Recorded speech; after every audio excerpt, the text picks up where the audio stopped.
During research for our best-selling book On the Path of the Immortals, I was given the unprecedented opportunity to sit down with and to film Dr. Don Mose Jr., a third-generation medicine man who I met with for a large part of a day during our investigation, who told me the oldest legends of the Anasazi, which he had been told by his great-grandfather, who likewise had been told by their ancestors, which included stories of the Anasazi turning to sorcery, sacrifice, and cannibalism after they lost their way and were driven insane by a reptilian creature, which they depict with a halo above his head.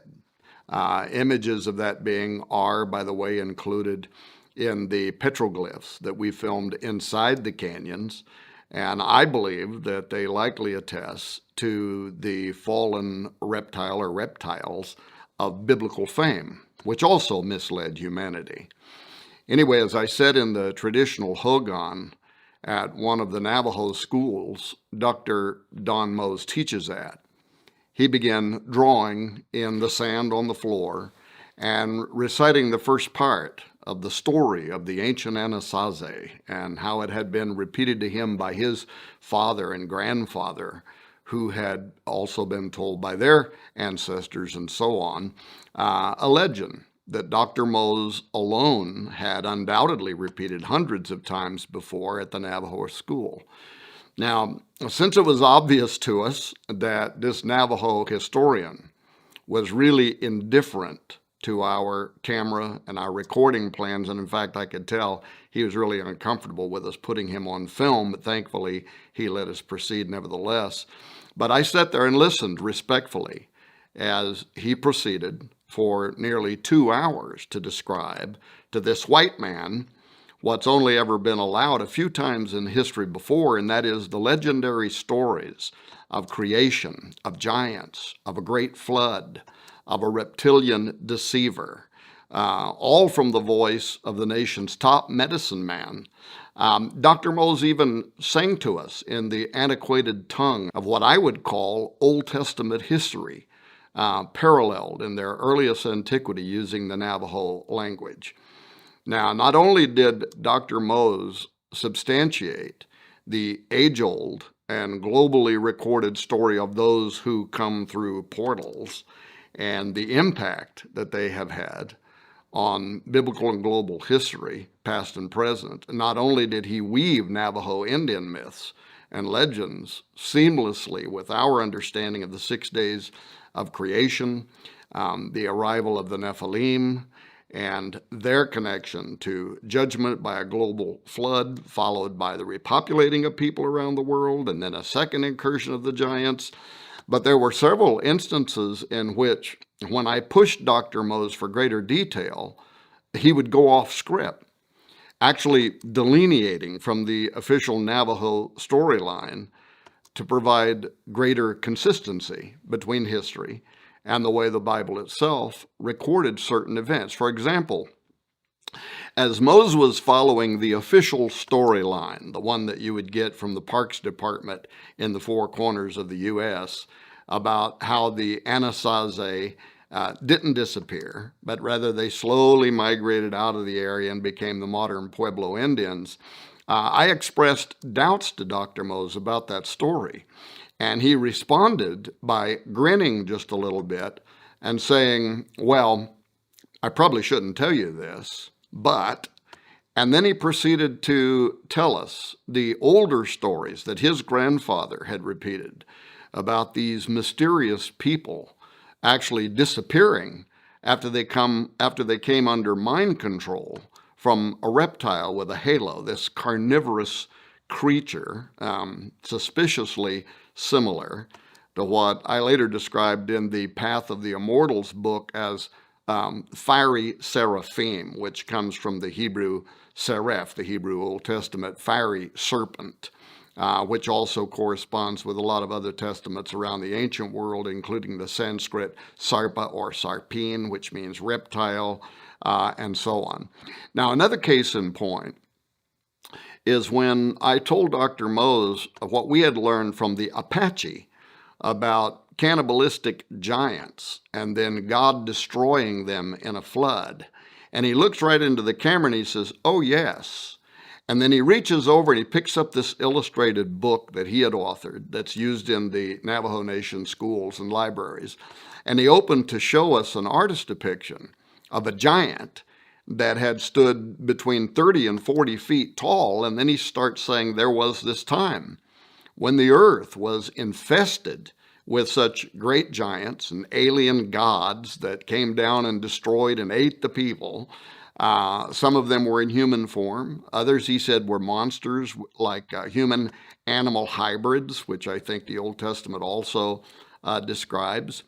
And then he followed that story with the famous Navajo legend of the White Shell Woman, who gave birth to two of the most important characters in Navajo mythology, the twin miracle-performing sons, one of whose names literally translates slayer of alien gods, and his twin brother. And together, those two great warriors killed many of the giants, hybrids, and the monsters that were destroying mankind. As Dr. Mose described these ancient tales, I couldn't help but think of David killing Goliath, and then later other giants with his mighty men. Then there was a point where Mose paused, and he said, "You know, when the Christian missionaries first came to America and told our people their stories of the giants and the great flood, he said, we smiled and let them know that we already knew these stories, that they had been told to us long ago by our own ancestors." So perhaps that fact is why so many American Indians find it natural to convert to Christianity, or why the nations seem to have no issues with many of their tribal elders and educators being converts to Christianity. After a week on the road, having covered hundreds of miles of reservations to walk amidst their multiple ruins, including hogans, temples, kivas, to follow guides and visit with a medicine man, not to mention tracking down and photographing petroglyphs, we were finally on our way to the last site that we were going to visit, one that our Cherokee guide had told us not to miss.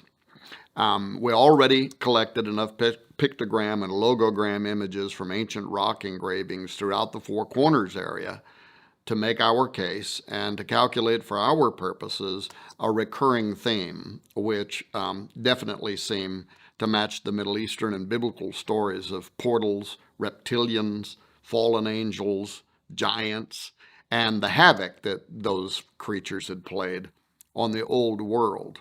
But this final petroglyph was important because our guide had said, and one we could drive right up to, by the way.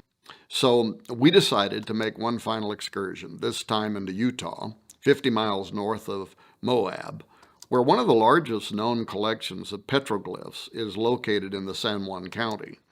This storyboard that we would visit there was etched in sandstone as early as 1,000 years before Christ. And it records practically every element contained in the Bible and extra-biblical texts involving spiral vortices and those who come through them, including human-animal chimeras and even giant six-fingered and six-toed footprints in pursuit of much smaller five-fingered and five-toed humans. Even that reptilian that Dr. Don Mose had described to us with its halo was drawn there, just a couple of feet away from the alien-looking bug-eyed creatures. This location is also easier to get to than most of the ones that we trekked to, yet it's as important, if not more so, than any petroglyphs. You could spend days hiking over miles of rough terrain to reach.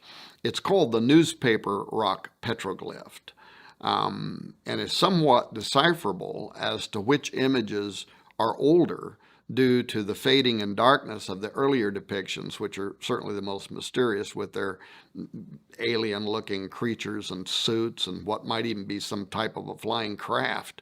And archaeologists believe the writing on this Great Wall continued from 1,000 years before Christ or earlier up until about AD 1300, the same time that the Anasazi suddenly disappeared. So the writing stopped when the Anasazi disappeared. The Anasazi, who disappeared when the habit of this type of writing also suddenly ceased, used images and symbols similar to those found globally that connect to a first and second incursion of giants and the mountainous gateways that those creators came through. Now, that being true, if you take only the images that the Anasazi left behind and compare them to similar, in some cases identical, universal symbols found elsewhere around the world where the stories and meanings of the images have been made clear, and keeping in mind that these legends materialized globally at approximately the same time, it's more likely than not, in my opinion, that the universal story agrees with the record of every major culture of the ancient world in which the astonishingly consistent story is told of gods that descended from heaven and or came through spiral vortices to materialize in bodies of flesh. From Rome to Greece, and before that to Egypt, Persia, Assyria, Babylonia, Sumer, the earliest records of civilization tell of the era when powerful beings known to the Hebrews as watchers, and in the book of Genesis as the B'nai Ha-Elohim, the sons of God, mingled themselves with humans, giving birth to part celestial, part terrestrial hybrids known as Nephilim. The Bible says this happened when men began to increase on earth and daughters were born to them, when the sons of God saw the women's beauty, and they took wives from among them to sire their unusual offspring. I believe a record of this first incursion of hybrid humans and six-toed giants is recorded in Genesis 6:4 when it says there were giants in the earth in those days. That's the first incursion before the flood. And also after that, that is after the flood, the second incursion, when the sons of God came in unto the daughters of men, and they bare children to them. The same became mighty men which were of old, men of renown.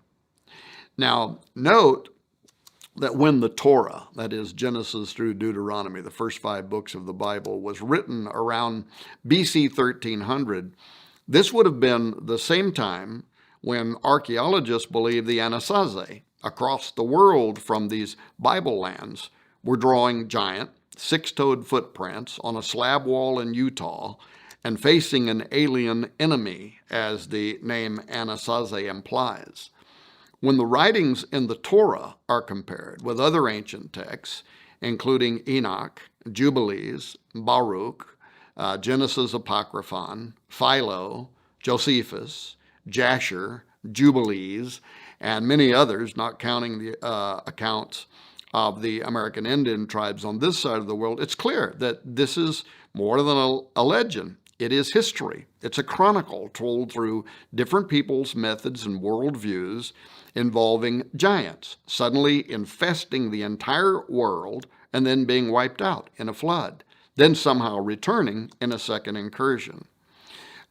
This story was written down globally, from Hebrew scrolls to Indian petroglyphs, to provide the oldest recorded testament of part human, part angelic creatures who were in turn the offspring of hideous reptilian entities, or what the apocryphal book of Enoch calls fallen watchers. Similar to the paintings by ancient Anasazi, in documents found in Cave 4 among the Dead Sea Scrolls, there's a watcher named Melchresha, who is described in the form of a terrifying reptilian whose looks were frightening, like those of a viper. And he was extremely dark, and his face is like that of an adder, the text says. Is Melchresha, or his fallen cohort, the same as those halo-bearing reptiles that led the Anasazi to destruction? There's reason to believe they were, and after much comparison, I propose as reasonably justified a translation of the traditional Indian creation stories, together with the Anasazi's petroglyphs, as very telling. In the beginning, the great creator made everything. Then powerful reptilians came down from heaven through portals, the spiral, halo, and reptilian symbols that we found in the petroglyphs. They came to deceive the world, as Dr. Don Mose told us, and the world fell into darkness. This is also hinted in one of the meanings of the word Anasazi, which can literally be translated, according to the experts that we discuss this with, as an alien enemy. Portals, represented in ancient spiral symbolism besides giant six-toed footprints and horned humanoid figures, opened at this time, and alien gods or monsters and giants came through them. Some of these giants had 6 fingers and 6 toes, just as described in the Old Testament. Then the Creator destroyed the monsters and giants in a great flood. And yet the giants and reptilian deceivers returned, though not in the same numbers as had been before the flood. They turned the people, Dr. Mose told us, to sorcery, to cannibalism, and human sacrifice, as did the plumed serpents of the Mesoamerican Maya and Aztec. Of course, one has to wonder what happened to the remains of the giants in America, and whether the Smithsonian Institution actually participated in a cover-up, as myself and like my friend Steve Quayle have alleged in our book, Unearthing the Lost World of the Cloud Eaters, in making this deliberate effort to hide the giants' remains, which would inconvenience the theory of evolution, which, of course, those at the Smithsonian celebrate. This would have been done as these bones were being discovered in early American archaeological digs. In fact, Vince Deloria, a Native American author and a professor of law, sounded very suspicious that this conspiracy theory might be true when he wrote, quote, "Modern-day archaeology and anthropology have nearly sealed the door on our imaginations, broadly interpreting the North American past as devoid of anything unusual in the way of great cultures characterized by a people of unusual demeanor, or giants," end quote. The great interloper of ancient burial grounds, he went on to say, the 19th century Smithsonian Institution created a one-way portal through which uncounted bones have been spirited. This door and the contents of its vault are virtually sealed off to anyone but government officials. Among these bones may lie answers not even sought by the officials concerning the deep past. Does the Smithsonian Institution have an Indiana Jones-like large warehouse somewhere with aisles of American giant remains locked away? It's possible. I personally have dozens and dozens of old newspaper clippings published with skeletons of unusual size, 10 feet tall and even more, were being dug up all across the United States. I have so many of those, in fact, it could be a book all by itself. And these articles lend support to the legends of when the vicious giants were worldwide. While David was fighting them on one side of the world, it appears the Anasazi may have been building cliff dwellings in America to avoid them too, and their petroglyphs harmonize with that story.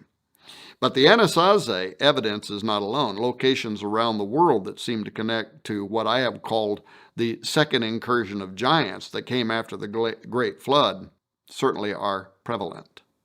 When the Vatican's Advanced Technology Telescope and the Large Binocular Telescope were being built, why did the indigenous peoples of Arizona, especially the San Carlos Apaches, why did they join environmentalists in filing dozens of lawsuits before a federal appeals court to try to stop the construction of the observations on Mount Graham?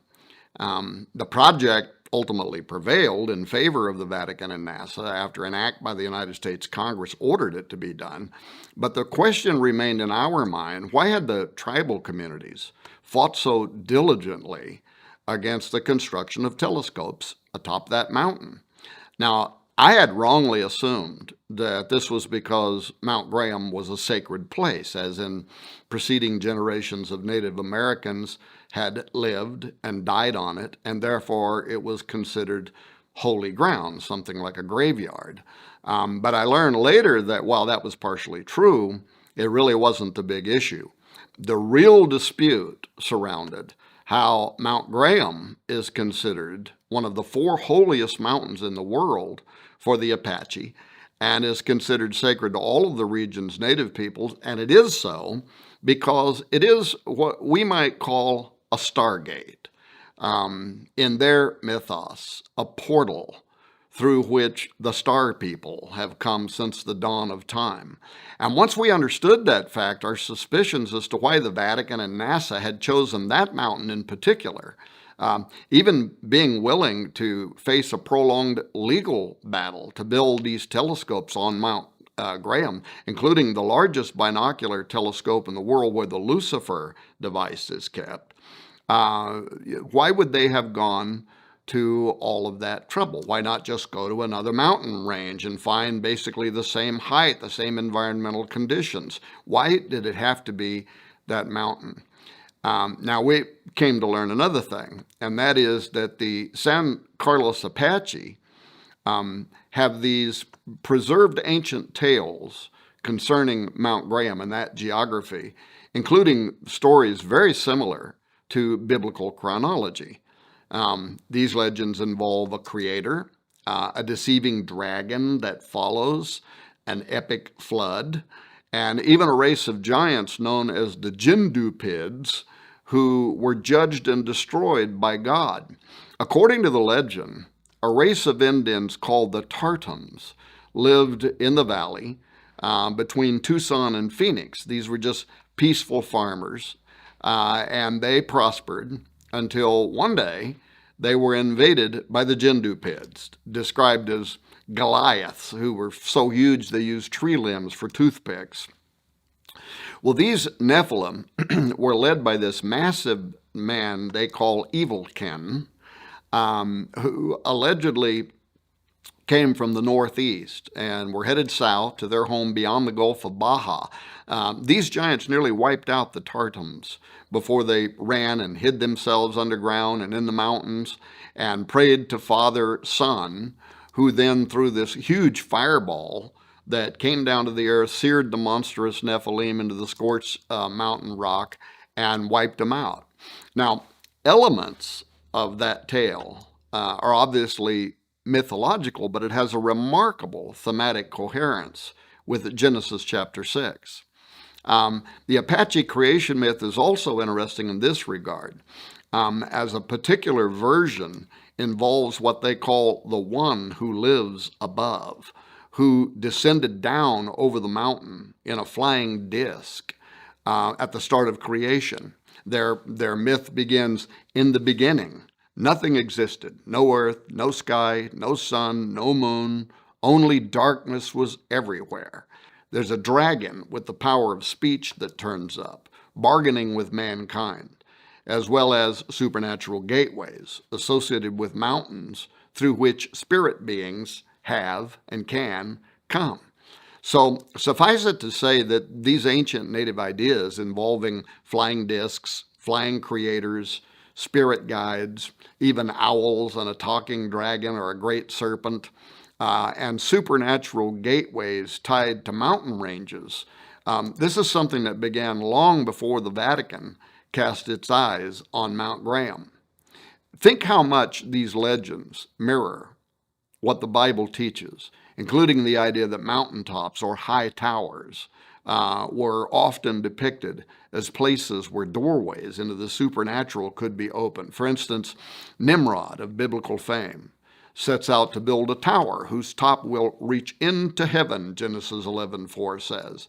This was the infamous Tower of Babel, and Nimrod was designing it so that the top of it would extend into Shamayim, heaven, the dwelling place of God. The Jewish Encyclopedia confirms several historical records that Nimrod, who it establishes was also identified by various ancient cultures as Osiris, Orion, Apollo, Gilgamesh, that he had built the Tower of Babel specifically to ascend into the presence of God, into the presence of Jehovah himself. And of course, God came down and said of the tower's design that nothing would be restrained from them, which they have imagined to do, Genesis 11:6. So in other words, according to the Lord himself, Nimrod would have accomplished what he imagined to do, and that is to build a tower whose top would reach into the abode of God. Even the name Babylon implies that, echoing the North and South American Indian beliefs about towering gateways and the meaning gate of God or gateway to God. Now, that there could be sacred locations where those beings that can see into the supernatural realm could literally walk onto a high place and enter heaven is really not as far-fetched as it sounds. There are numerous records, including in the Bible, that appear to substantiate the idea that heaven can be attained on high towers or mountainous locations. So think about Moses meeting with God on Sinai, Jesus returning atop the Mount of Olives, the 200 watchers that descended in the days of Jared on the summit of Mount Hermon, and other examples, including Jacob's ladder.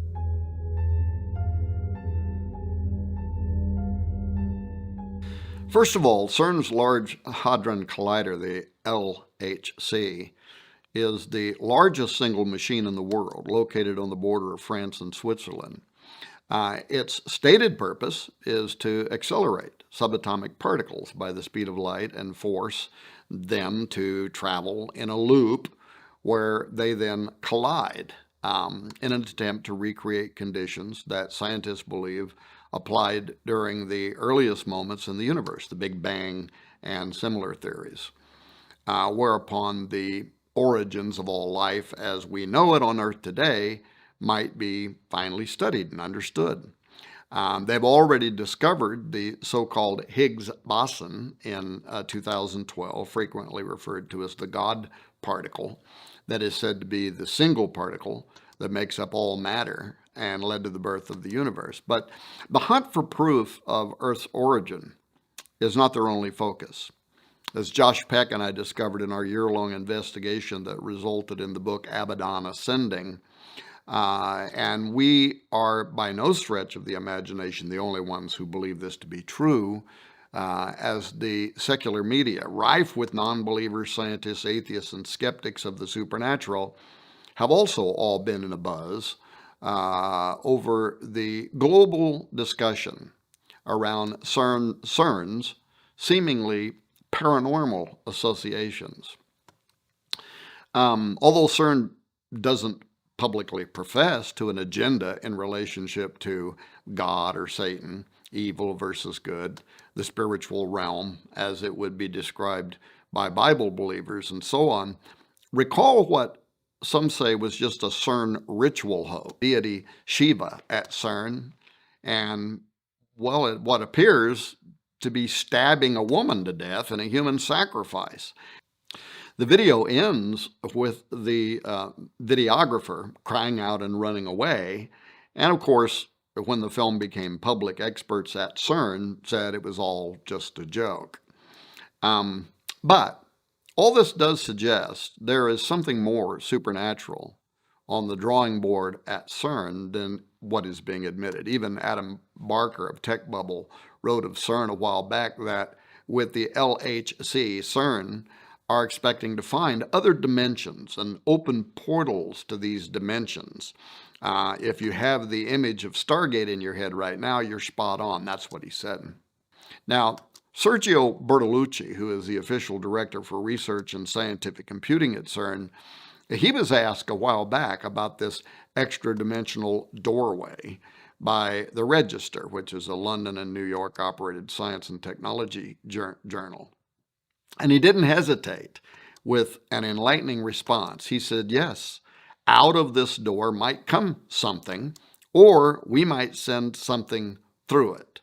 And that sounds eerily similar to what Jesus said in John 1:51 when he said, truly, truly, I say unto you, you will see heaven open and the angels of God ascending and descending on the Son of Man.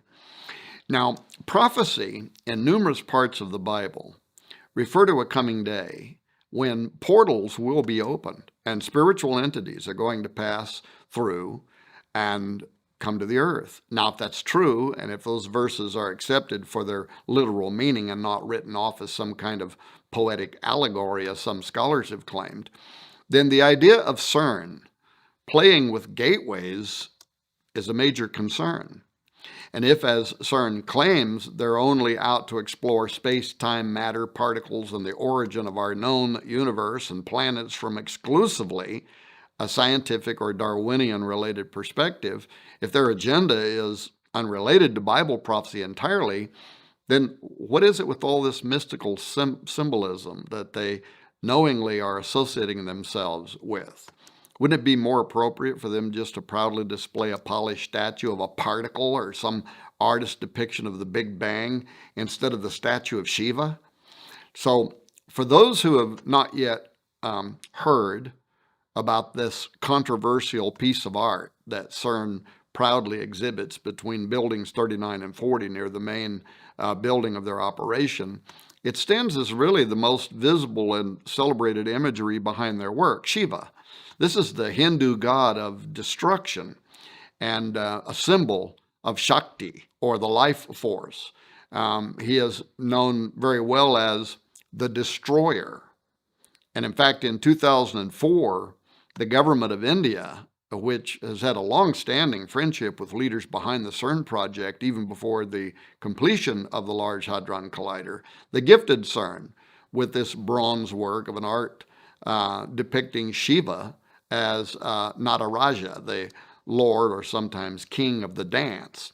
This dance that Shiva performs in the sculpture is the one that provides the source of the creation cycle in Hindu mythology, the preservation of all life in existence and the termination of all life in existence. The Rudra Tandava is a dance that especially displays Shiva's sadistic personality as he rains down the ultimate destruction upon a weary planet. Now, from the unveiling of this Nataraja on Cern grounds, controversy's been launched from all sides, including irreligious groups, with questions as to Cern's motive in its exhibition. So far, Cern's response has just most often pointed to the notion that the statue was simply a gift to an international and multicultural scientific institution, and they show it there on their property as an act of gratitude. But if pure appreciation were the only contributing factor, the implications behind the symbolism might continue to disturb some, but it's likely that the issue would at least be dropped by many irreligious groups that could find within themselves to accept the motive that's being put forward by Cern. The plaque at the side beside the statue, however, reads in part, hundreds of years ago, Indian artists created visual images of dancing Shivas in a beautiful series of bronzes. In our time, physicists have used the most advanced technology to portray the patterns of the cosmic dance.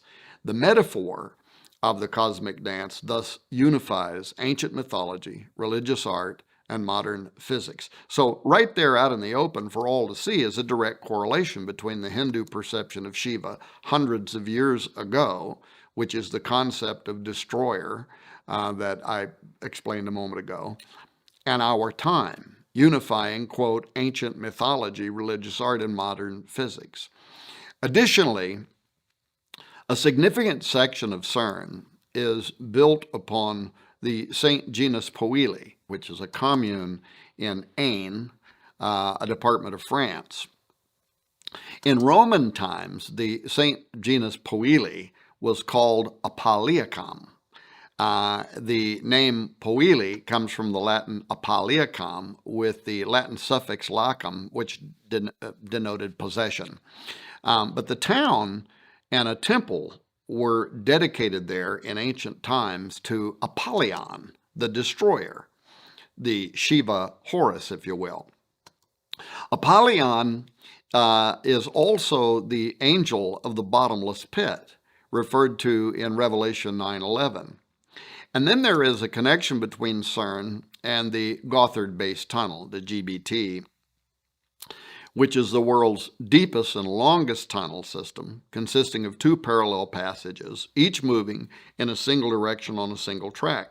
The GBT passes directly beneath St. Gothard's Pass, a strategic north-south corridor that connects northern and southern Switzerland. The connection to the Large Hadron Collider and the GBT has to be made primarily because of the bizarre opening ceremony that was live streamed to the entire world on June 1, 2016, that included this highly occult, demonic dance with characterization, beginning with a call to unite the religions of the world by conducting an interfaith blessing of the tunnel beside a statue of St. Barbara, the patron saint of miners. Following the blessing at the statue of St. Barbara, the press, along with visiting dignitaries, also paid tribute to the 9 miners who had lost their lives during construction of the tunnel. Bodillo's southern portal provided the visiting dignitaries a disturbing parade, really, of miners, erotic dancers, zombies, fallen angels, a transsexual love fest, all of whom were obeying the call of what they called the shepherd, whose yodels invoked the appearance of the event's infernal master of ceremonies, a goat man, portrayed by a young and energetic dancing male. This creature is shown with a Baphomet headdress, a goat demon's head, if you will, and a goat body costume with a hairy pelt. And then it had a formal tuxedo over the top. The imagery was heavily evocative of the German and Bavarian Christmas demon known as Krampus. Now, according to tradition, Krampus accompanies St. Nicholas on his midwinter rounds with the intent to steal boys and girls, putting them into a basket carried on his back, or he may decide to beat them with branches for being naughty. Maurice Bruce published a book on pre-Christian Alpine traditions in 1958, and he had this to say about the half-goat, half-demon entity. There seems to be little doubt as to the true identity, for in no other form is the full regalia of the horn god of the witches so well preserved. Many show the goat man in formal dress and a tuxedo-style cutaway formal coat and trousers, but with his usual horned goat face and always with his tongue extended. Now, this tongue out pose seems to be popular with ancient gods, whether they're Mayan, Hindu, Babylonian, Egyptian, Greek, or even British. For some reason, the coat of arms from the Prince of Wales supports both a lion and a unicorn with their tongues extended, for instance. More than likely, this tongue position represents sexual lust and sex magic, fornicating with fallen angels, which is probably the real reason that old Krampus can't keep his tongue inside his head. The ancient symbol of the horned god, referenced by Maureen Bruce in the quote that I made a moment ago, it allows us to connect our goat demon from the opening ceremony at the GBT to Cern.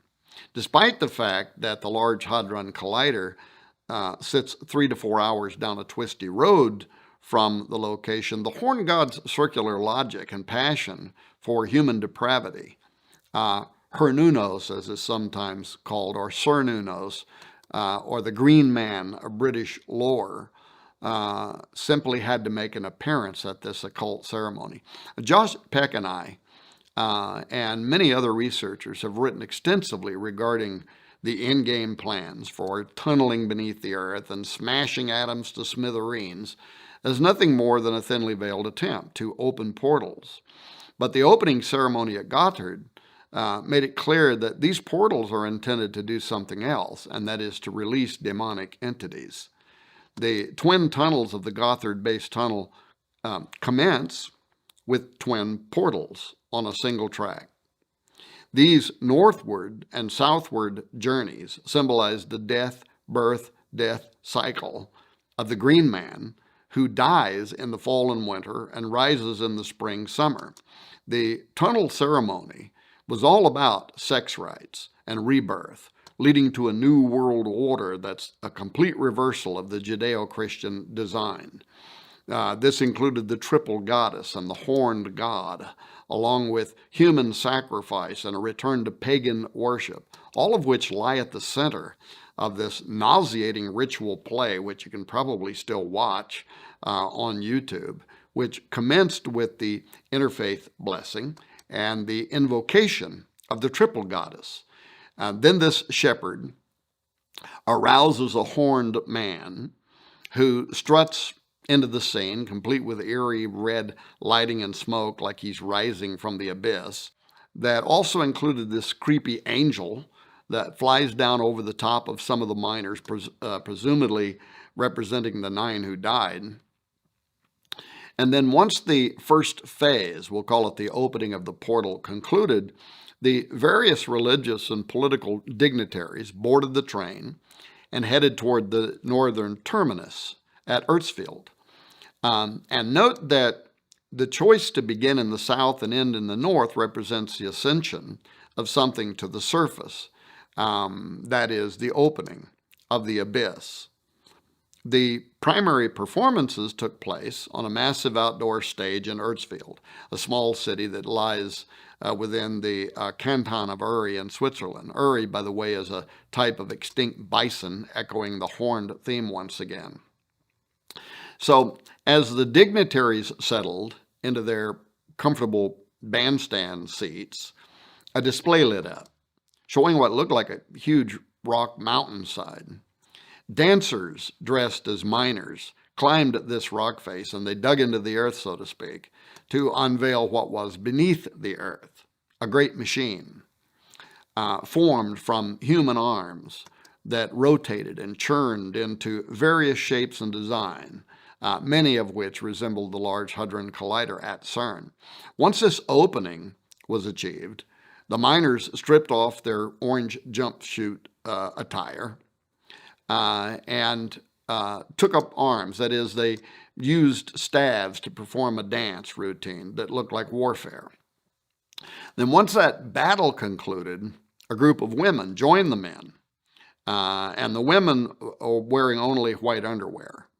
And the entire dance troupe engaged in a frenzied display amidst a cloud of dust that simulated smoke, I guess. It was this forensic dance that aroused a giant. So clearly, the endeavor connected to Cern is far more than Switzerland's braggadocio about an engineering feat. The connection between Cern and ritualistic summoning of a sleeping giant, the horned god of Cernunos, or even Melkart, both are types of the rising, dying god. And Melkart slept for half the year, which may be why Elijah told the priests of Baal to call louder because he might be sleeping. Now, as the giant in this ritual dance awakens, the dancers perform ritualistic sex rites, similar to what I believe unfolded on Jeffrey Epstein's island, if you will.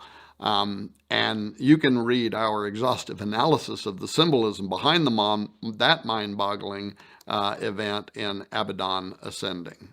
Of course, I can only speculate, but I note the connection between Nimrod, Apollo, and Abaddon, Apollyon at Cern, and the history of the region are all highly curious. Apollo was worshipped by the Romans of that area, as well as the Greeks and in central France. Apollo was equated with the Celtic god ETP These two characters were combined to create Apollo ETP which can be translated as great horseman or possessing a great horse. In the Celtic belief, horses were closely related to the sun. The interesting thing to note is the connection between this idea of Apollo being associated with horses in France, where part of the LHC and Cern resides, and what the book of Revelation states about Abaddon, where it says, "And the shapes of the locusts were like unto horses prepared unto battle, and on their heads were as it were crowns like gold, and their faces were as the faces of men, and they had a king over them, which is the angel of the bottomless pit, whose name in the Hebrew tongue is Abaddon, but in the Greek tongue hath his name Apollyon." End quote. I also note that Revelation chapter 9, after describing how these devil worshippers will be judged during the Great Tribulation period, it ends in verse 21 saying, "Neither repented they of their murders, nor of their sorceries," which is the Greek pharmakia, "nor of their fornication, nor of their thefts." Now, pharmakia is the word that describes the ancient occultic effort to use mind-expanding drugs during rituals in order to open a doorway for making contact with unseen supernatural entities. So, given these descriptions, is it possible that Cern will have something to do with the opening of the bottomless pit described in Revelation 9?